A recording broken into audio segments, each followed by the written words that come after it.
Good morning बच्चों, welcome है आपका योग्य प्लैनेट पे। हमने आपको पिछले वीडियोस में जो शेयर किया था मोशन के बारे में, टाइप्स ऑफ मोशन के बारे में और रेस्ट के बारे में, इन तीनों ही चीज़ों के बारे में बताया था। और अभी हम लेके आए हैं uniform motion, non uniform motion, speed and types of speed, और उस पर कुछ क्वेश्चन को हम सॉल्व करेंगे। तो हम आज के वीडियोज़ में हम देखेंगे यूनिफॉर्म मोशन, जो कि यूनिफॉर्म मोशन क्या होता है, इसको हम हिंदी में क्या बोलते हैं। तो यूनिफॉर्म मोशन जो है हमारा, यूनिफॉर्म मोशन का मतलब होता है एक समान गति। यूनिफॉर्म मोशन को बोलते हैं एक समान गति।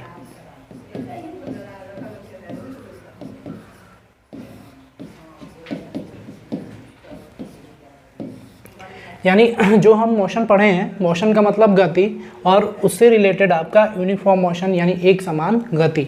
हमने मोशन को डिफाइन किया था पिछले वीडियोस में, और अब हम यूनिफॉर्म मोशन को डिफाइन करेंगे कि यूनिफॉर्म मोशन क्या होता है। उसके साथ हिंदी और इंग्लिश आप लोग कॉपी और पेन लेकर बैठ जाइएगा, ताकि हम जो भी चीज़ें बताएं हम आपको ऑन बोर्ड याद करा के जाएंगे, ताकि आप एग्ज़ाम्स में बेहतर से बेहतर चीज़ों को सॉल्व करेंगे। जैसा भी क्वेश्चन होगा, हम अब चलते हैं। यूनिफॉर्म मोशन मीन्स एक समान गति। एक समान गति क्या होती है? तो एन ऑब्जेक्ट कहने का मतलब कि कोई वस्तु या कोई व्यक्ति अगर विच कवर्स, जो तय करता है इक्वल डिस्टेंस यानी समान दूरी को, in equal interval of time. Equal interval of time कहने का मतलब कि समान समयांतराल में। तो समान समयांतराल में जब कोई वस्तु या व्यक्ति दूरी तय करता है, is said to be uniform motion, तो उस व्यक्ति या वस्तु को हम यूनिफॉर्म मोशन में कहते हैं, मीन्स एक समान गति में कहते हैं। तो अभी समझ में आया, यानी एक समान गति क्या होती है। तो आप बताओगे सिंपली, जो आप हिंदी बोलोगे उसी को इंग्लिश में ट्रांसलेट करके आप CBSE बोर्ड वाले भी जो भी हैं वो आसानी से समझ सकते हैं, और उनको भी हिंदी और इंग्लिश दोनों में बाइलिंगुअल क्लास चलता है और चलेगा। आप हमारे साथ बने रहेंगे तो आप CHS के लिए बिल्कुल क्वालिफाई कर जाएंगे। आगे देखते हैं एग्जाम्पल्स इसका। जैसे हमने कहा कि एक समान गति क्या होती है, तो एक समान गति वह गति होती है जिसमें कोई व्यक्ति या वस्तु समान समय अंतराल में समान दूरी को तय करता है, उसको बोलते हैं एक समान गति। जैसे एग्जाम्पल्स में, a car moving along a straight path, तो कहने का मतलब कि जब कोई कार सीधे रास्ते गति करती है, such that covers equal distance, कहने का मतलब कि समान दूरी को। तो समान दूरी को सीधे पथ पे अगर कोई कार गति करती है इन इक्वल टाइम यानी समान समय में, तो उस गति को हम कहते हैं एक समान गति। जैसे एग्जांपल्स आप देखो, जैसे कोई यहाँ पे हमारी कार है, और ये जो कार है वो हमारी अगर 5 मिनट में 10 किलोमीटर दूरी अगर तय करती है, यानी हमारा टोटल समय जो है अगर वो 5 मिनट है और 5 मिनट में 10 किलोमीटर की दूरी तय करती है, और फिर उसके बाद अगले 5 मिनट में 10 किलोमीटर ही दूरी तय करेगी, तो हम इसको कहेंगे कौन सा motion? Uniform motion. Uniform motion कहने का मतलब कि समान समय अंतराल में समान दूरी तय करे।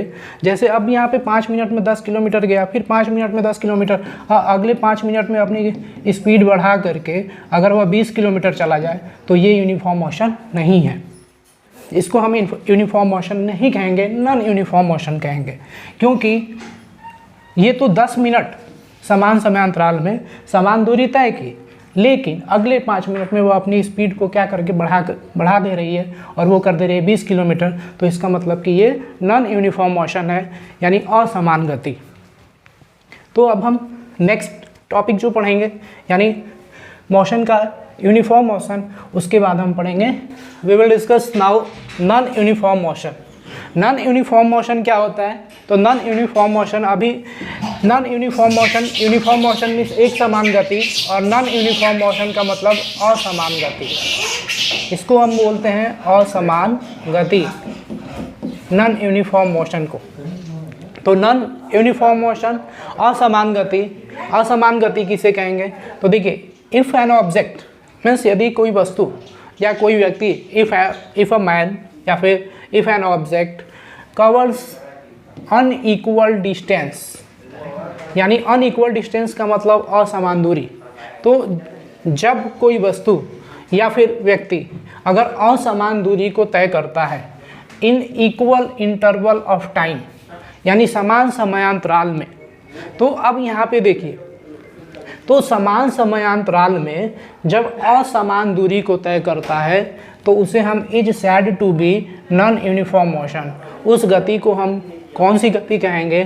तो नॉन यूनिफॉर्म मोशन कहेंगे, असमान गति कहेंगे। तो असमान गति क्या होती है?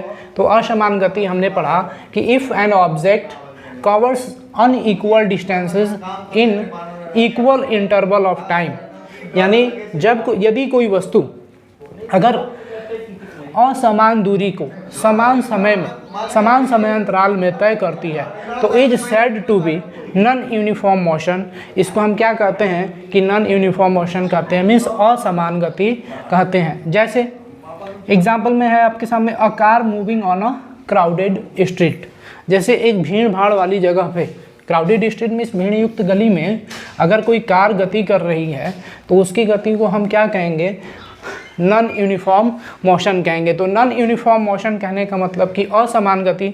जैसे मान लो कि एक कार है और उस कार को, अगर उस कार को हम, अगर वो कार जो है जो गति कर रही है अगर भीड़ भाड़ वाली गली में चली जाए तो उसका डायरेक्शन भी चेंज हो जाएगा। यानी अगर जैसे इसके पहले हमने आपको पिछले स्लाइड में बताया था समान गति में कि जैसे 5 मिनट में अगर 10 किलोमीटर की दूरी तय करे और दूसरे 5 मिनट में 10 किलोमीटर की दूरी तय करे और उसके बाद तीसरे 5 मिनट में स्पीड बढ़ा के 20 किलोमीटर की दूरी तय करे, तो ये दो समय, ये यहाँ तक जो 5 मीटर और 5 मीटर 10 मीटर तक जो दूरी है, 10 मिनट तक जो दूरी है, डिस्टेंस है, वो सेम कवर कर रही है। लेकिन अगले 5 मिनट में वो क्या कर दे रही है? स्पीड बढ़ा के अधिक कर दे रही है। तो यहाँ पे कहने का मतलब कि देखो, दो जगह पे यहाँ पे समान समयांतराल है, ए मान लेते हैं और यहाँ पे बी मान लेते हैं। तो ए और बी जो समान समय है 5 मिनट 10 किलोमीटर, यहाँ भी 5 मिनट 10 किलोमीटर, लेकिन अगले 5 मिनट में 20 किलोमीटर, तो ए और बी जो है वो क्या है? यूनिफॉर्म मोशन में है। लेकिन जैसे ही बी से सी की तरफ जा रही है वो क्या हो गई? नॉन यूनिफॉर्म मोशन में हो गई। तो इसे हम कहते हैं नॉन यूनिफॉर्म मोशन, कहने का मतलब कि असमान गति। अब नेक्स्ट वीडियोस पे नेक्स्ट हमारा जो ऑन बोर्ड टॉपिक है वो आप पढ़ेंगे important terms related to motion, यानी गति से हमारे जो महत्वपूर्ण पद हैं वो संबंधित है। तो गति से जो हमारे क्वेश्चन पूछे जाते हैं एग्ज़ाम्स में, ज़्यादातर एग्जाम्पल पुटअप किए जाते हैं और एग्जाम्पल से क्वेश्चन आते हैं। अगर हमारा डेफिनेशंस क्लियर होता है तो हम उस एग्जाम्पल को भी हम क्लियर कर जाते हैं कि इसमें कौन सा मोशन है, किस प्रकार की गति है और वो डिस्टेंस कितना कवर कर रही है। तो डिस्टेंस और स्पीड से आपके एग्ज़ाम्स में 1 या 2 क्वेश्चंस आ जाते हैं। तो आज हम इस वीडियोस में देखेंगे अब important terms related to motion. तो इम्पॉर्टेंट टर्म्स कहने का मतलब कि महत्वपूर्ण पद रिलेटेड टू मोशन, जो कि गति से संबंधित है। तो गति से संबंधित महत्वपूर्ण पद हमारे क्या है? तो डिस्टेंस। डिस्टेंस का मतलब क्या होता है बच्चों? जानते हो आप लोग, डिस्टेंस मीन्स दूरी। डिस्टेंस किसको कहते हैं? दूरी को कहते हैं हिंदी में। पथ लेंथ, पथ लेंथ कहने का मतलब कि मार्ग की लंबाई।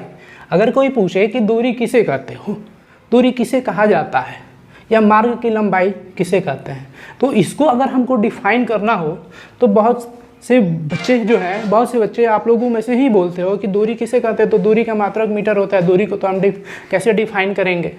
अगर अच्छे से पढ़े होते हैं तो हम कहते हैं कि दूरी को डिफाइन किया गया यहाँ पे कि द डिस्टेंस, कहने का मतलब दूरी वह होती है travel by a body, means किसी पिंड या किसी वस्तु के द्वारा तय की गई, is the actual length of the path, कहने का मतलब कि मार्ग की वास्तविक लंबाई होती है। कवर्ड बाई इट, यानी किसी वस्तु या व्यक्ति के द्वारा तय की गई।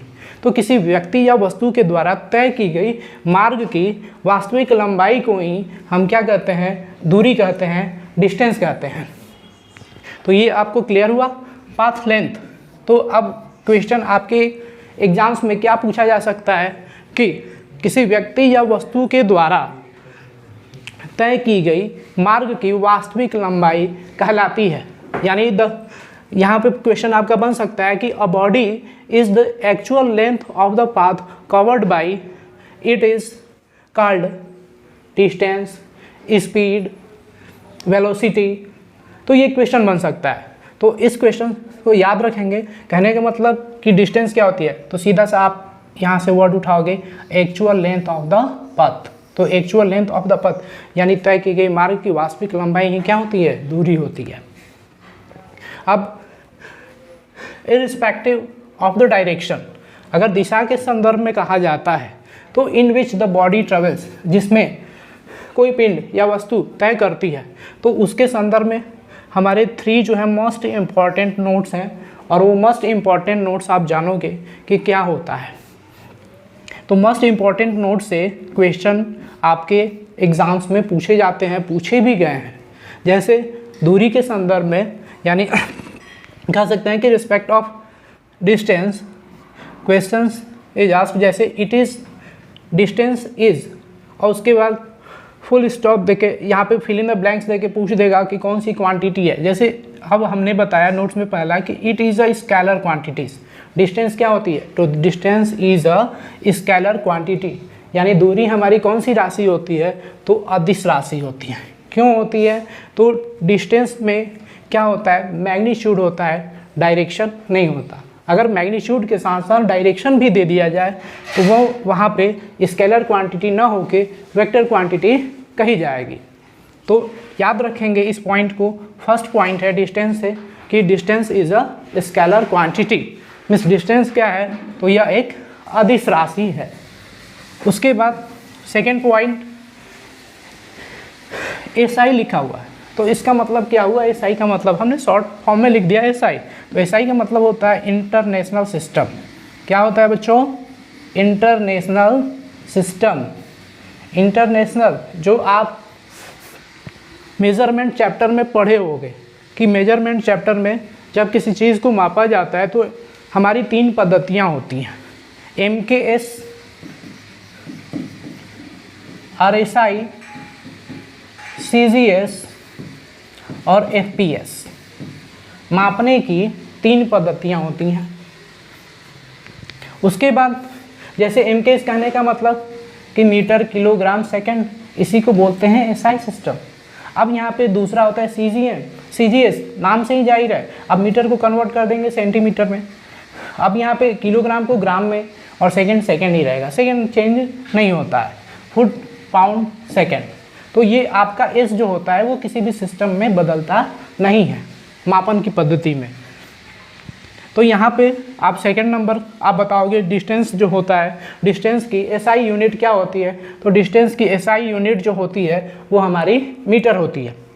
थर्ड नंबर नोट्स में क्या है कि the distance travelled bye a vehicle is measured. अब किसी भी गाड़ी के द्वारा जो तय की गई हमारी दूरी होती है वो किस चीज़ से मापी जाती है। कहने का मतलब कि the distance travelled bye a vehicle is measured, और लास्ट में आपको ऑप्शन दे दिया जाए किस चीज़ से मापी जाती है, ओडोमीटर, स्पीडोमीटर।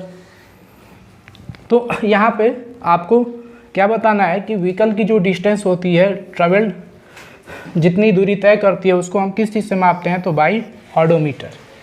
किससे मापते हैं, ऑडोमीटर से हम मापते हैं। तो ये हमारा था important terms related to motion, जिसमें हमने फर्स्ट टॉपिक अभी पढ़ा डिस्टेंस और पाथ लेंथ। पाथ लेंथ कहने का मतलब कि मार्ग की लंबाई, और डिस्टेंस उसी को क्या कहते हैं, दूरी कहते हैं। अब हम नेक्स्ट टर्म्स पे चलेंगे जिसमें कि मोशन से ही रिलेटेड है। पहले हमने डिस्टेंस के बारे में पढ़ा, अब हम चलते हैं डिस्प्लेसमेंट। डिस्प्लेसमेंट जो होता है वो क्या होता है, डिस्प्लेसमेंट को हिंदी में हम लोग क्या बोलते हैं, तो डिस्प्लेसमेंट को हम हिंदी में बोलते हैं विस्थापन। क्या कहते हैं डिस्प्लेसमेंट को बच्चों, विस्थापन। समझ में आया सभी को? अगर समझ में न आए तो आप लोग कमेंट सेक्शन में आप अपनी राय हमें भेज सकते हैं। और आप लोग डिमांड कर रहे थे कि सर सीबीएसई बोर्ड का क्लास नहीं चल रहा है, इंग्लिश सीबीएसई बोर्ड में साइंस का क्लास नहीं चल रहा है, तो बाइलिंगुअल क्लास चल रहा है आपका हिंदी और इंग्लिश में, ताकि आप स्टेट बोर्ड हो, सीबीएसई बोर्ड हो, आईसीएसई बोर्ड हो, हर एक छोटी छोटी टॉपिक उनकी कवर की जाएगी। जो भी अगर वनडे एग्जाम्स की भी तैयारी कर रहे होंगे उनके लिए भी बहुत हेल्पफुल है ये टॉपिक्स। अब हम डिस्प्लेसमेंट से जानते हैं, डिस्प्लेसमेंट किसको बोलते हैं? तो डिस्प्लेसमेंट का हिंदी होता है विस्थापन। डिस्प्लेसमेंट किसको बोलते हैं? विस्थापन को। याद रखेंगे कि व्हेन अ बॉडी, इसकी परिभाषा क्या होती है विस्थापन की? तो when a body moves from the shortest distance, shortest distance कहने का मतलब कि कम से कम दूरी, कम से कम दूरी, along विद डायरेक्शन कहने का मतलब कि दिशा के साथ। तो जब कोई वस्तु या फिर जब कोई पिंड अगर दिशा के साथ साथ जो है वो दिशा के साथ साथ अब from one position to another, from one position to another कहने का मतलब कि एक स्थिति से दूसरे स्थिति में, एक स्थिति से दूसरे स्थिति में वो कम से कम दूरी तय करती है दिशा के साथ, तो उसको बोलते हैं इज नॉन एज डिस्प्लेसमेंट। उसको क्या कहा जाता है? विस्थापन कहा जाता है। तो आप याद रखोगे कि डिस्प्लेसमेंट क्या होता है। तो when a body moves from one position to another the short distance along with direction is known as displacement. यानी विस्थापन किसे कहते हैं? तो जब कोई पिंड या जब कोई वस्तु गति करती है, मीन्स सबसे कम समय में, यानी शॉर्टेस्ट डिस्टेंस कहने का मतलब कम से कम दूरी, कम से कम दूरी जो है एक स्थान से दूसरे स्थान तक जाने में लेती है, वो भी किसके साथ? तो अलोंग विद डायरेक्शन, दिशा के साथ, तो उसको बोला जाता है डिस्प्लेसमेंट। कहने का मतलब कि विस्थापन। और विस्थापन का एसआई यूनिट जो हमारा मेन होता है नोट्स, डिस्प्लेसमेंट का को हम अगर पूछा जाए कि ये से किस चीज़ से प्रदर्शित किया जाता है, तो जो भी चीज़ें वेक्टर क्वांटिटीज होती हैं, यहाँ पे आपको नोट में लिखा गया है, नोट में बताया गया कि ये क्या है, तो कौन सी राशि है? तो it is a vector quantity. Second notes हमारा क्या है? It is a vector quantity. Vector quantity कहने का मतलब कि सदिश राशि, उसमें मैग्नीट्यूड के साथ साथ डायरेक्शन भी हो। तो जो डायरेक्शन के साथ साथ अगर मैग्नीट्यूड हो गया तो वो क्या होगा? Vector quantities. और वेक्टर क्वांटिटीज को कैसे प्रदर्शित करते हैं? तो इसको एस से डिनोट करते हैं और एस के ऊपर क्या लगाते हैं? एरो लगा देते हैं। तो वो हमारा क्या हो गया? डिस्प्लेसमेंट हो गया। और डिस्प्लेसमेंट इसकी एसआई यूनिट क्या होती है? इसकी भी एसआई यूनिट मीटर ही होती है, जो डिस्टेंस की होती है। तो ये हमारा डिस्प्लेसमेंट क्लियर। तो डिस्प्लेसमेंट हमारा क्लियर हो गया बच्चों। अब हम चलते हैं नेक्स्ट, जो हमारा टर्म है डिस्टेंस वर्सेस डिस्प्लेसमेंट, जो कि मोस्ट इम्पॉर्टेंट क्वेश्चंस जो हैं वो किसी भी कॉम्पिटिटिव एग्जाम्स में इसी से पूछे जाते हैं। तो डिस्टेंस वर्सेस डिस्प्लेसमेंट यानी दूरी और विस्थापन के बीच जो हम सामंजस्य बैठाते हैं वो क्या होता है, तो वो हम बताएंगे इसमें डिस्टेंस वर्सेस डिस्प्लेसमेंट में। तो डिस्टेंस वर्सेस डिस्प्लेसमेंट क्या होता है, तो इसमें हम ध्यान से कंटिन्यू बने रहिए। और जो भी चीज़ें आपको समझ में नहीं आ रही है सीधे कमेंट सेक्शन में आप अपनी राय हमें भेज सकते हैं। और बाकी आपको हम यहीं पे लर्न करा रहे हैं ताकि आपको दोबारा बैठ करके एक बार रिवीजन करो तो आ जाए, हिंदी के साथ साथ इंग्लिश भी आप कवर हो जाएगी आपकी। तो देखिए displacement of a moving object, यानी किसी भी चलती हुई वस्तु का विस्थापन जो होगा, यानी गति का कोई भी अगर वस्तु है या कोई गाड़ी है अगर चल रही है तो उसका विस्थापन can never be greater than the distance. Can never be greater कहने का मतलब कभी भी बड़ा नहीं हो सकता देन द डिस्टेंस, यानी दूरी से। तो दूरी से कभी भी किसी भी गति करती हुई वस्तु का विस्थापन बड़ा नहीं हो सकता ट्रेवल्ड बाय इट, जो इसके द्वारा तय की जा रही है। तो अब यहाँ पे इनके बीच संबंध क्या होता है, तो displacement is less equal than distance. Displacement is less equal than distance कहने का मतलब कि डिस्प्लेसमेंट जो होगा वो क्या होगा, हमेशा डिस्टेंस से छोटा होगा और इसके इक्वल हो सकता है, बराबर हो सकता है। तो ये हमारा डिस्प्लेसमेंट जो होगा कभी भी डिस्टेंस से छोटा ही होगा या फिर इक्वल हो सकता है। अब यहाँ पे देखोगे कि displacement upon distance is less equal than 1। यहाँ पे लिखा गया है कि रेशियो, जैसे यहाँ पे रेशियो n लग गया था, तो यहाँ पे ratio of displacement and distance, यानी जो रेशियो होगा डिस्टेंस और डिस्प्लेसमेंट का is always less or equal to 1, वह हमेशा जो होगा 1 से छोटा होगा या फिर उसके बराबर होगा। तो ये टर्म्स आपके एग्जाम्स में पूछे जा सकते हैं कि जो डिस्प्लेसमेंट होता है वो दूरी से, यानी विस्थापन जो होगा वो दूरी से बड़ा होगा, छोटा होगा, बराबर होगा, या फिर विस्थापन जो होगा दूरी से बराबर होगा 1 के और उससे छोटा होगा। तो ये आपके क्वेश्चंस जो हैं एग्जाम्स में पूछे जा सकते हैं, तो ये बहुत ही इंपॉर्टेंट है, इसको ध्यान से आप लोग समझिएगा। अगर नहीं समझ में आए तो एक बार इसको हम रिवीजन क्लास में क्वेश्चन आंसर के साथ हम इसको रिवीजन कर देंगे।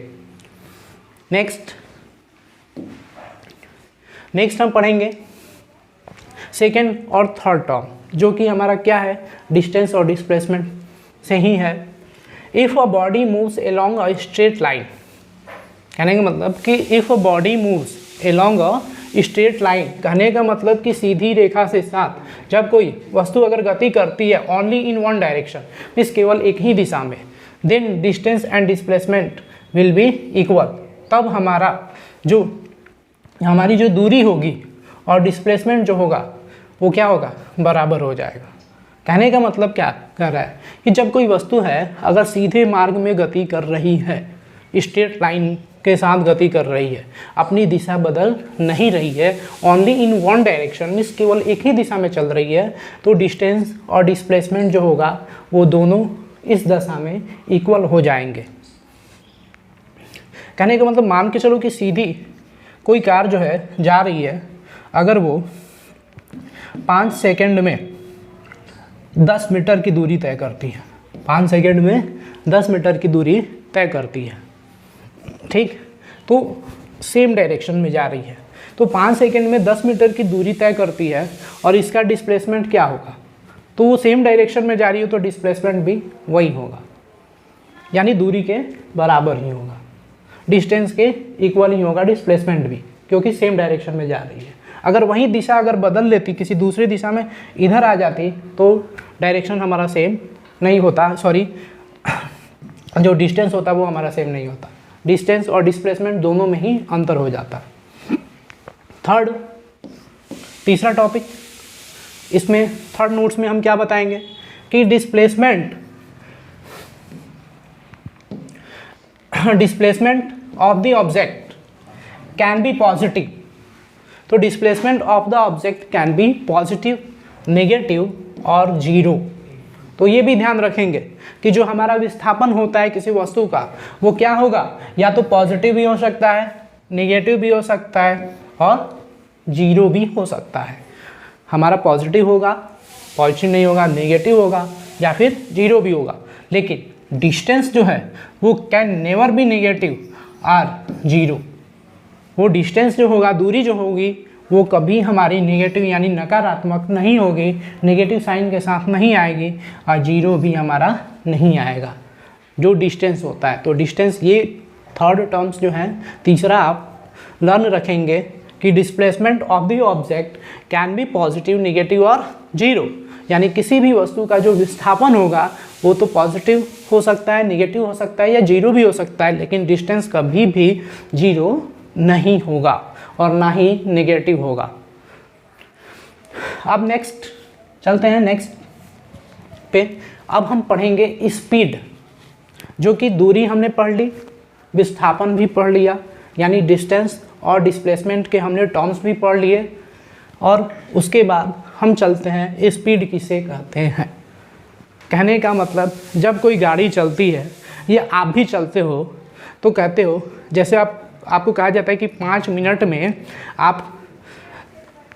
मिनट में 200 मीटर 300 मीटर की दूरी तय कर ली है, तो 5 मिनट में 200 और 300 मीटर की जो दूरी आपने तय की तो वो किस चाल से तय की, तो उसी को हम क्या कहते हैं, स्पीड बोलते हैं।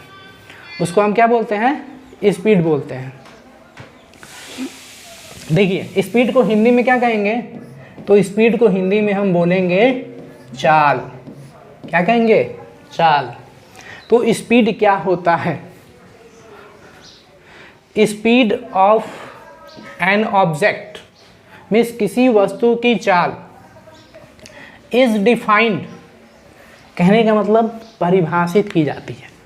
डिफाइंड का मतलब परिभाषा उसकी दी जाती है कि किसी भी वस्तु की जो चाल होती है as a distance travelled by it per unit.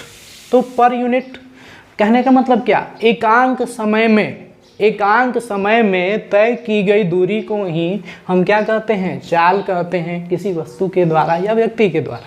तो जब कोई वस्तु या व्यक्ति एकांक समय में जितनी दूरी तय करता है मीन्स पर यूनिट 1 मिनट और 1 सेकंड, तो हम 1 सेकंड ही बोलेंगे क्योंकि हमारा समय का सबसे छोटा मात्रक जो स्मॉलेस्ट यूनिट होता है वो सेकंड होता है।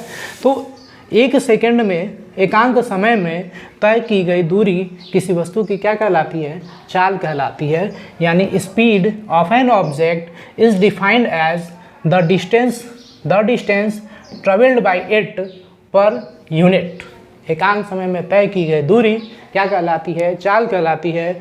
Speed of an object is defined as the distance travelled by it per unit. और इसका फॉर्मूला क्या होता है स्पीड का, तो जानते हो कि किसी वस्तु की चाल जो होती है, अभी बताया गया कि एकांक समय में अगर कोई वस्तु 1 सेकंड में 200 मीटर दूरी तय कर रही है, डिस्टेंस कितना है 200 मीटर, कितना 1 सेकंड में। तो अब बताओ कि 1 सेकंड में 200 मीटर कोई बंदा चलेगा, या तो गाड़ी ही चल सकती है, आप जितनी तेज़ चलाओगे स्पीड करोगे तो 1 सेकंड में व्हीकल चल सकती है। लेकिन कोई बंदा अगर कहे कि 1 सेकंड में मैं 200 मीटर की दूरी तय कर लेता हूँ तो ये पॉसिबल नहीं है। तो यहाँ पे अगर हम मान लेते हैं कि जैसे 1 सेकंड में अगर 5 मीटर या 2 मीटर की दूरी तय करता है, 1 सेकंड में कितने मीटर की दूरी, 2 मीटर की दूरी अगर तय कर दे तो उसकी चाल जो होगी वो क्या होगी, तो 2 मीटर और अपॉन में 1 सेकेंड, तो क्या, तो उसकी चाल कितनी होगी 2। और इसका SI जो यूनिट होता है वो आपके सामने लिखा हुआ है 2 मीटर पर सेकेंड। 1 सेकेंड में कोई व्यक्ति अगर 2 मीटर की दूरी तय करता है तो उसकी चाल क्या होगी 2 मीटर पर सेकेंड। क्या होगी 2 मीटर पर सेकेंड। डिस्टेंस का मतलब अब हम इसको डिफाइन कैसे करते हैं, तो किसी भी वस्तु की चाल को या तो आप भी से डिनोट कर सकते हो या तो आप s से स्मॉल s से डिनोट कर सकते हैं। तो s बराबर क्या होगा, अगर s यहाँ पे करोगे तो यहाँ पे डिस्टेंस के लिए आप गलत हो जाएगा, तो डिस्टेंस नहीं s से डिनोट नहीं v से ही डिनोट करेंगे। अगर s से करेंगे तो इसके लिए हम यहाँ पे d मान सकते हैं डिस्टेंस के लिए, तो s बराबर d बाई टी कहो या v बराबर s बाई टी कहो।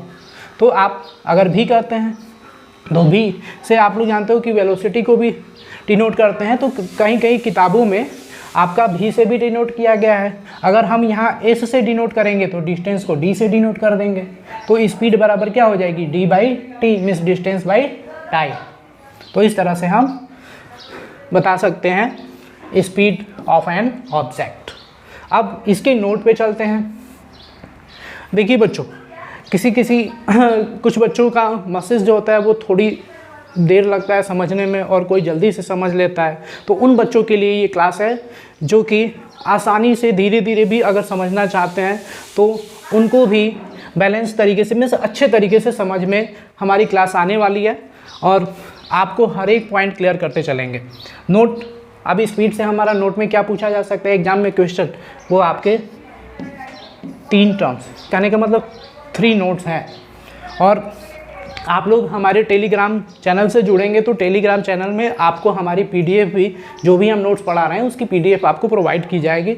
और जिनको नोट्स चाहिए वो कमेंट सेक्शंस में अपना नंबर सेंड कर सकता है ताकि उसको PDF भी प्रोवाइड की जाए। तो देखिए स्पीड से रिलेटेड नोट्स। स्पीड कौन सी क्वांटिटी होती है? तो speed is a scalar quantity. कौन सी क्वांटिटी? स्केलर। स्केलर का मतलब अदिश राशि, और वेक्टर का मतलब होता है सदिश राशि, जिसके साथ केवल मैग्नीट्यूड हो वो केवल स्केलर, और मैग्नीट्यूड के साथ साथ डायरेक्शन भी हो वो क्या हो जाएगा? Vector quantities. तो यहाँ पे स्पीड कौन सी राशि है? सीधी सी बताओगे कि speed is a scalar quantity, means चाल जो है वो अदिश राशि होती है। दूसरा, the SI unit of speed. अब चाल की एसआई यूनिट क्या होती है इंटरनेशनल सिस्टम में? तो बताएंगे मीटर पर सेकेंड। क्या होती है? अभी हमने बताया मीटर पर सेकेंड। जब कोई व्यक्ति जो है 1 सेकेंड में 2 मीटर चलता है तो उसकी चाल को किस में मापते हैं? मीटर पर सेकेंड में। 2 मीटर पर सेकेंड, तो यहाँ पे मीटर पर सेकेंड, और हमने यहाँ पे लिखा भी था metre per second. Short term में मीटर, एम और बाई लगा के एस लिख दोगे तो ये भी हमारा शॉर्ट टर्म में लिखा जाएगा मीटर पर सेकेंड। तो the SI unit of speed is metre per second. Third, तीसरा नोट्स है हमारा the distance travelled by an object. तो the distance travelled by an object means किसी वस्तु के द्वारा तय की गई दूरी इज आइदर पॉजिटिव, या तो पॉजिटिव होती है और जीरो होती है, या तो पॉजिटिव होती है या फिर zero. The distance travelled by an object, so the speed में बी पॉजिटिव और जीरो। तो इसलिए जो हमारी स्पीड होगी वो क्या होगी? पॉजिटिव और जीरो हो सकती है, बट नेवर निगेटिव। लेकिन अगर हमने इसके बाद पहले बात की थी डिस्टेंस की, तो डिस्टेंस जो होता है अगर डिस्प्लेसमेंट से कंपैरिजन करेंगे तो डिस्प्लेसमेंट से हमेशा क्या होगा? 1, यानी जो रेशियो होगा डिस्प्लेसमेंट और डिस्टेंस का वो 1 होगा या फिर 1 से छोटा होगा। तो यहाँ पे किसी से लिया जा रहा है, स्पीड की बात की जा रही है, तो स्पीड जो होगा वो आइदर पॉजिटिव और जीरो होगा, क्योंकि distance travelled by an object is either positive और जीरो, सो द स्पीड में भी पॉजिटिव और जीरो बट नेवर निगेटिव, लेकिन कभी नकारात्मक नहीं होगा। तो ये हमारा हुआ स्पीड। अब नेक्स्ट जो चर्चा करेंगे, स्पीड को कितने भागों में बांटा जा सकता है, मीन्स चाल जो है वो किस किस प्रकार के चाल होते हैं। तो speed can be classified as follows, यानी स्पीड को हम निम्नलिखित भागों में बांट सकते हैं। कौन कौन से? तो पहला, यूनिफॉर्म स्पीड। यूनिफॉर्म स्पीड कहने का मतलब जैसे आपने पढ़ा था कि यूनिफॉर्म मोशन मीन्स एक समान गति, उसी तरह से क्या है जो चाल है हमारी स्पीड, वो यूनिफॉर्म स्पीड एक समान चाल हो जाएगी। इसको हिंदी में क्या बोलेंगे? एक समान चाल। क्या कहेंगे हिंदी में? एक समान चाल। और दूसरा, नॉन यूनिफॉर्म स्पीड। तो नॉन यूनिफॉर्म स्पीड यानी असमान चाल। नॉन यूनिफॉर्म स्पीड कहने का मतलब असमान चाल। आपने पढ़ा था नॉन यूनिफॉर्म मोशन, उसके बाद उसी तरह से ये नॉन यूनिफॉर्म स्पीड है। तो नॉन यूनिफॉर्म स्पीड को क्या बोलेंगे बच्चों? असमान चाल कहेंगे। अब थर्ड नंबर है एवरेज स्पीड। हमने एवरेज मोशन नहीं पढ़ा था, तो एवरेज मोशन नहीं पढ़ा था तो एवरेज मोशन नहीं होता है, एवरेज स्पीड यहाँ पे हो जाती है। तो एवरेज स्पीड का मतलब क्या होता है बच्चों? औसत चाल। एवरेज स्पीड को क्या बोलेंगे हिंदी में? औसत चाल। हमने जो इंग्लिश में जो डिफाइन किया है उन सबको हमारे बोलने के अनुसार आप कॉपी पेन लेके बैठे होंगे तो आप राइट कर सकते हैं। जो मैं बोल रहा हूँ उसको हिंदी में भी आप लिख सकते हैं। तो बाईलिंगुअल पढ़ाने में यही फ़ायदा है कि आप स्टेट बोर्ड से हो, सीबीएसई बोर्ड से हो या आईसीएसई बोर्ड से हो, आप इन चीज़ों को आसानी से समझ सकते हैं और ये अदर वनडे एग्ज़ाम्स के लिए भी बहुत हेल्पफुल हैं। तो हमने 3 स्पीड के बारे में जाना। कौन कौन? यूनिफॉर्म स्पीड, एक समान चाल। ये सब क्या होते हैं, इन सब को भी हम डिफाइन करेंगे। नॉन यूनिफॉर्म स्पीड, असमान चाल। तीसरा एवरेज स्पीड, कहने का मतलब कि औसत चाल। और चौथा होता है इंस्टैंटेनियस स्पीड। अब ये क्या है इंस्टैंटेनियस स्पीड? सब तो पढ़े होंगे, लेकिन ये थोड़ा सा आप जानते होंगे, जो क्लास 9th में होंगे वो ये जानते होंगे, बाकी अदर क्लासेस में आईसीएसई सीबीएसई वाले जानते होंगे। यूपी बोर्ड में ये चीज़ें नहीं पढ़ाई जाती। इंस्टैंटेनियस स्पीड कहने का मतलब होता है, इसको बोलते हैं हिंदी में तात्क्षणिक चाल। इसको हिंदी में क्या बोलते हैं बच्चों? तात्क्षणिक चाल। तो ये हमको 4 टाइप्स ऑफ स्पीड पढ़नी है। जैसे हमने मोशन पढ़ा था 4 टाइप्स ऑफ मोशन, उसी तरह से स्पीड को भी हमको पढ़नी है कि 4 टाइप्स ऑफ स्पीड बस क्या होता है ये बताया जाएगा और एग्जाम्पल्स के थ्रू बताए जाएंगे। तो यूनिफॉर्म स्पीड चलते हैं। यूनिफॉर्म स्पीड क्या होता है? तो यूनिफॉर्म स्पीड कहने का मतलब कि एक समान चाल। तो एक समान चाल कहने का मतलब कि if a moving body covers equal distance, यानी जब कोई चलती हुई वस्तु, चलती हुई गाड़ी हो, अगर वो समान दूरी तय करती है in equal intervals of time में, समान समय अंतराल में, जब समान समय अंतराल में समान दूरी तय करती है, अब यहाँ पे equal intervals of time, then the speed of the body is said to be uniform speed. Uniform speed यहाँ पे कह सकते हैं कि जब कोई चलती हुई गाड़ी या जब कोई व्यक्ति ही चल रहा है, उसको ही ले लो, अगर समान दूरी समान समय अंतराल में तय करता है, तब उसको कौन सा स्पीड कहते हैं? यूनिफॉर्म स्पीड कहते हैं। यूनिफॉर्म स्पीड उसको कहा जाता है। और इसमें जैसे एग्जांपल में कांस्टेंट स्पीड कहने का मतलब कि समान समय में समान दूरी जो तय की जा रही है, जैसे यूनिफॉर्म मोशन पढ़े थे उसी तरह से आपका यूनिफॉर्म स्पीड भी है। जैसे मान लो कि 1 सेकेंड में आप 1 मीटर की दूरी तय कर रहे हो, यानी 1 सेकेंड में जब कोई व्यक्ति अगर 1 सेकेंड में 1 मीटर की दूरी तय करेगा, तो यहाँ पे दूरी भी और समय भी क्या है? समान है। तो इसको बोलोगे आप यूनिफॉर्म स्पीड। तो ये हमारा यूनिफॉर्म स्पीड क्लियर। अब चलते हैं नॉन यूनिफॉर्म स्पीड। बच्चों आपको अगर क्लियर नहीं होगा तो कमेंट सेक्शन में ज़रूर आप क्लियर करेंगे, आप अपनी राय दे करके, ताकि हम उसको बेहतर तरीके से और बता सकें और उस पर क्वेश्चंस कराएंगे तो आपको और आसानी से समझ में आएगा। अब हम चलते हैं सेकंड, नॉन यूनिफॉर्म स्पीड। तो नॉन यूनिफॉर्म स्पीड किसे कहते हैं? तो नॉन यूनिफॉर्म स्पीड जैसे नॉन यूनिफॉर्म मोशन था, उसी तरह से हमारा नॉन यूनिफॉर्म स्पीड है, मीन्स असमान चाल। तो if a moving body, means कोई चलती हुई वस्तु है, कोई चलती हुई गाड़ी है, अगर covers equal intervals of time, तो इक्वल इंटरवल्स ऑफ टाइम कहने का मतलब कि समान समयांतराल में unequal distances, if a moving body covers unequal distances in, हम इसके बाद भी कह सकते हैं कि if a moving body covers equal intervals of time unequal distances, तो then the speed of the body is said to be non uniform speed. तब उस पिंड की या उस वस्तु की या उस व्यक्ति की चाल को हम कौन सा चाल कहेंगे? नॉन यूनिफॉर्म स्पीड कहेंगे। नॉन यूनिफॉर्म स्पीड कहने का मतलब कि समान समयांतराल में अगर असमान दूरी तय करता है तो उसकी चाल को हम क्या कहेंगे? नॉन यूनिफॉर्म स्पीड कहेंगे। जैसे वेरिएबल स्पीड। वेरिएबल स्पीड कहने का मतलब जैसे मान लो कि 1 सेकेंड में कोई व्यक्ति 2 मीटर चला, फिर अगले 1 सेकेंड में वो व्यक्ति 3 मीटर चला, ठीक? तो ये क्या है? नॉन यूनिफॉर्म स्पीड है। अगर अगले 1 सेकेंड में 3 मीटर चला तो हो सकता है कि अगले 1 सेकेंड में अगर वो अपनी स्पीड थोड़ी सी बढ़ा दे तो 4 मीटर चला जाए। तो ये क्या है? नॉन यूनिफॉर्म स्पीड है। उसकी चाल जो होगी बदलती जाएगी। कहने का मतलब कि समय वही है, 1 सेकेंड ले रहे हैं, लेकिन उसकी जो दूरी है वो डिफरेंस है, दूरी में अंतर है, दूरी अलग अलग है।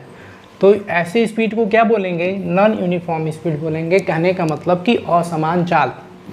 तीसरा, थर्ड नंबर जानेंगे, एवरेज स्पीड, जिसको आप लोग बोलते हो औसत चाल। मैथ्स में भी क्वेश्चन आते हैं औसत चाल से पूछे जाते हैं। तो औसत चाल क्या होता है? तो एवरेज स्पीड यानी औसत चाल जो क्या होता है, तो it is defined as the ratio of the total distance travelled by a body to the total time taken. Total time taken कहने का मतलब कि it is defined the ratio of the total distance travelled by a body, means किसी वस्तु या व्यक्ति के द्वारा पूरी दूरी तय करने में पूरा लिया गया समय, यानी कुल समय को हम क्या कहते हैं? यानी कुल समय में किसी व्यक्ति या वस्तु के द्वारा कुल दूरी तय करने के अनुपात को, इसको रेशियो को, अनुपात को क्या कहते हैं? तो अनुपात को ही एवरेज स्पीड कहते हैं, यानी औसत चाल कहते हैं। यदि कोई व्यक्ति, वस्तु, कोई गाड़ी हो, कोई पिंड हो, अगर कुल दूरी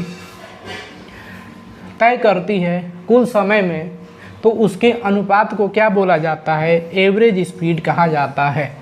एवरेज स्पीड का मतलब total distance travel by total time taken. कहने का मतलब कि औसत चाल बराबर कुल दूरी, तय की गई कुल दूरी बट्टे में तय किया गया कुल समय।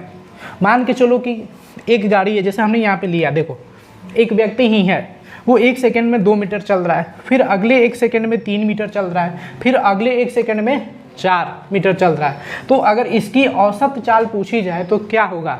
तो आप टोटल क्या करोगे? दूरी को जोड़ दोगे, 2 मीटर, 3 मीटर, 4 मीटर, 2 + 3 + 4। अब बट्टे में टोटल समय क्या है? 1 सेकंड, 1 सेकंड, 1 सेकंड, यानी समान समय ही है। तो 3, 2, 5, 4, 9, और 9 बट्टे में 3 से 3 कट जाएगा, 3 से 9 कट जाएगा 3 बार में, 3 तिहाई 9। तो समान औसत, यानी अब इसका एसआई यूनिट जो होगा वो क्या होगा? तो 3 मीटर बाई सेकेंड, यानी औसत चाल क्या होगी उस व्यक्ति की? 3 metre per second. 3 metre per second. अगर कोई व्यक्ति जो है 1 सेकंड में 2 मीटर जाता है, फिर अगले 1 सेकंड में 3 मीटर चला गया, फिर अगले 1 सेकंड में 4 मीटर चला गया, तो उसकी अगर औसत चाल पूछी जाए, ये कौन सी चाल है? अगर इस व्यक्ति के, किसी व्यक्ति के द्वारा पूछा गया कौन सा स्पीड होगा, तो ये नॉन यूनिफॉर्म स्पीड है। लेकिन अगर नॉन यूनिफॉर्म स्पीड को निकालने के लिए कह दिया जाए कि एवरेज स्पीड आप इसकी निकालो, तो एवरेज स्पीड जो निकालोगे वो total distance travel upon total time taken. कहने का मतलब कि तय की गई कुल दूरी बटे में लिया गया पूरा समय। तो 2, 3 और 4, 2, 3, 5 और 9, और 9 बटे में 1 + 1 + 1 यानी 9/3।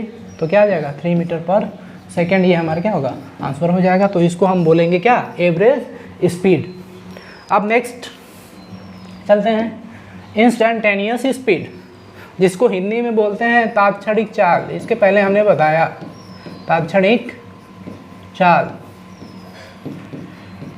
तो तात्क्षणिक चाल क्या होता है बच्चों, इसके बारे में हम समझेंगे। ये हमारा लास्ट टॉपिक है। इसके बाद हम क्वेश्चन को सॉल्व करेंगे। जो प्रश्न इस पे जितना अभी पढ़े हैं, स्पीड, टाइप्स ऑफ स्पीड के बारे में, स्पीड के बारे में पढ़े हैं, और डिस्टेंस वर्सेस डिस्प्लेसमेंट के विषय में पढ़े हैं। तो इस पर हम कुछ क्वेश्चन को सॉल्व करेंगे, और उसके बाद हम नेक्स्ट वीडियोस में इसके मोशन के सारे प्रश्नों को सॉल्व करेंगे, और उसके बाद उसमें मिलेगा आपको, आगे पढ़ेंगे हम वेलोसिटी और एक्सेलरेशन के बारे में। तो अब इंस्टेंटेनियस स्पीड पे चलते हैं। क्या होता है तात्क्षणिक चाल? तो यहाँ पे कहेंगे कि the speed of an object means किसी वस्तु की चाल at any particular instant of time. कहने का मतलब कि किसी भी विशेष, पार्टिकुलर का मतलब होता है विशेष या खास, और इंस्टेंट ऑफ टाइम का मतलब कि थोड़ा सा समय, बिल्कुल। तो इंस्टेंट ऑफ टाइम कहने का मतलब कि तात्क्षणिक समय। हम कह सकते हैं कि किसी खास तात्क्षणिक समय में किसी वस्तु की चाल, और या at a particular point of its path. तो particular point of its path यानी उसके मार्ग का कोई एक विशेष बिंदु is called instantaneous speed of the object. वो क्या कहलाता है? उस वस्तु की तात्क्षणिक चाल कहलाता है। कहने का मतलब किसी मार्ग की खास बिंदु पर जो लिया गया या किसी वस्तु के द्वारा जो दूरी होती है, तो उसको, उस पर लिए गए समय को हम क्या कहते हैं? तात्क्षणिक चाल कहते हैं, इंस्टेंटेनियस स्पीड कहते हैं। The speed of an object at any particular instant of time, यानी किसी भी तात्क्षणिक समय पर अगर कोई वस्तु जो है, किसी वस्तु की चाल को ही हम क्या कहते हैं? Instantaneous speed of the object. उस वस्तु की क्या कहते हैं? तात्क्षणिक चाल कहते हैं। जैसे अब यहाँ पे एग्जांपल्स में आप बता सकते हो, तो तात्क्षणिक चाल को कैसे डिनोट कर सकते हो? तो आप इसको डिनोट करते हैं, अगर हम इंस्टेंटेनियस स्पीड को अगर स्मॉल एस, छोटा सा एस ले, मीन्स कहने का मतलब एस या डेल्टा एस लें, तो डेल्टा, अब यहाँ पे इंस्टेंटेनियस स्पीड कहने का मतलब कि किसी तात्क्षणिक समय पर, तो तात्क्षणिक समय पे किसी बिंदु की जो चाल होगी डेल्टा, अगर यहाँ पे डेल्टा डी कहने का मतलब कि यहाँ पे सॉरी डेल्टा एस लेते हैं, एक मिनट, डेल्टा भी is equal to delta S upon delta T. तो ये होता है हमारा तात्क्षणिक चाल। जैसे तात्क्षणिक चाल, जैसे स्पीडोमीटर होता है इज अ डिवाइस, एक ऐसा यंत्र होता है which is used to measure instantaneous speed of a moving body. किसी चलती हुई वस्तु का या चलती हुई गाड़ी का तात्क्षणिक चाल को मापने का काम करता है। तो तात्क्षणिक चाल को किस चीज़ से मापा जाता है, कौन सा यंत्र है जिसके द्वारा तात्क्षणिक चाल को मापा जाता है? तो आप सीधा सा आंसर दोगे वन वर्ड में स्पीडोमीटर। क्या होगा हमारा आंसर? स्पीडोमीटर। अब हमने जो भी पढ़ा अभी तक उस पे कुछ क्वेश्चंस हैं, 2-3 क्वेश्चंस हम लगा लेते हैं, और इसके बाद जो भी आप किसी भी बुक से पढ़ रहे हो, आप प्रिपरेशन कर रहे हो CHS या नवोदय की, तो उनसे इन जितने भी पढ़ाए गए टॉपिक्स हैं अभी तक, उससे आप क्वेश्चंस लगाओगे, और नहीं आता है तो आप कमेंट सेक्शन में आप अपने क्वेश्चंस को भेज सकते हैं, ताकि उसको सॉल्व करके आपको टेलीग्राम चैनल पे आपको भेजा जाए। और यहाँ पे हमने जो भी पढ़ा उससे 3 क्वेश्चन हम आपके सामने रख रहे हैं, जो कि हमने बताया है। ये आपको चेक करने के लिए कि आपको आता है कि नहीं। आप कमेंट में जैसे जैसे पूछेंगे वैसे वैसे आप लोग आंसर दोगे। देखिए, पहला क्वेश्चन है हमारा, following of this are correct. कहने का मतलब कि इनमें से कौन जो है वो सही है। हमने पढ़ाया था डिस्टेंस वर्सेस डिस्प्लेसमेंट। तो डिस्टेंस वर्सेस डिस्प्लेसमेंट में जो हमने संबंध बताया था, आपको याद होगा, आपको हमने अभी वीडियोस में लर्न कराया है। तो लर्न कराया, तो आप बताओ कमेंट सेक्शंस में कि हमारा जो ऑप्शन है वो कौन सा ऑप्शन सही है।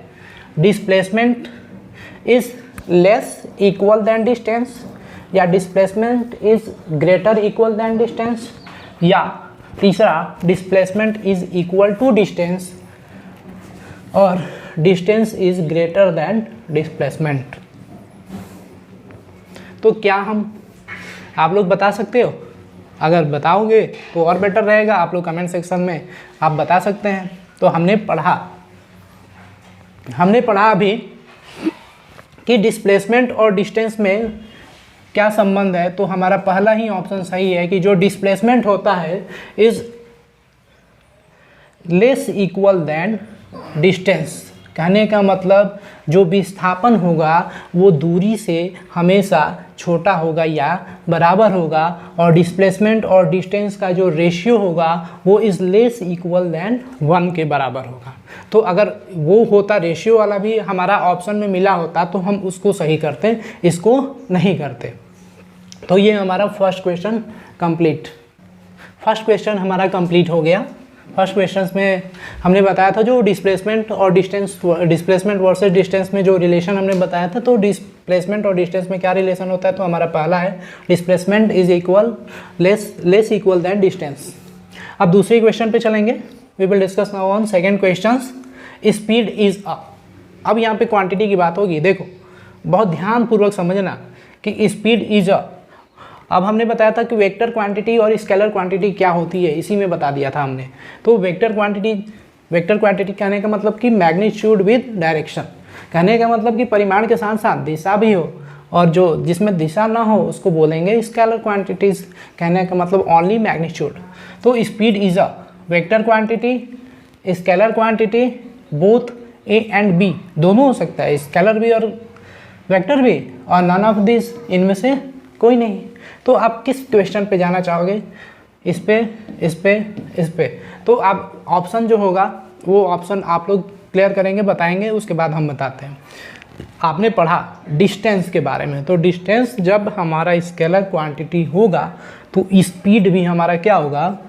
स्केलर क्वांटिटी ही होगा। अगर डिस्प्लेसमेंट हमारा, याद रखिएगा ये पॉइंट कि डिस्टेंस क्या है? स्केलर है, तो हमारा स्पीड भी क्या होगा? स्केलर होगा। अगर डिस्प्लेसमेंट वेक्टर क्वांटिटीज़ है तो वेलोसिटी क्या है? वेक्टर क्वांटिटी है। ये आप लोग माइंड में रखिएगा, ये एग्जाम्स में क्वेश्चन पूछे जाते हैं। तीसरा क्वेश्चन जो है वो सबसे सिंपल क्वेश्चन हमने आपके सामने रखा है। इस क्वेश्चन को आप कमेंट सेक्शन में ही शेयर कर सकते हैं। और ये क्वेश्चन सबसे सिंपल क्वेश्चन है। The SI unit of speed, इसको हम 2-3 बार रिपीट भी किए हैं कई बार एग्जाम्पल्स में, और स्पीड टाइप्स ऑफ स्पीड में बताए भी हैं। The SI unit of speed is metre, metre per second, metre per second square और मीटर सेकेंड।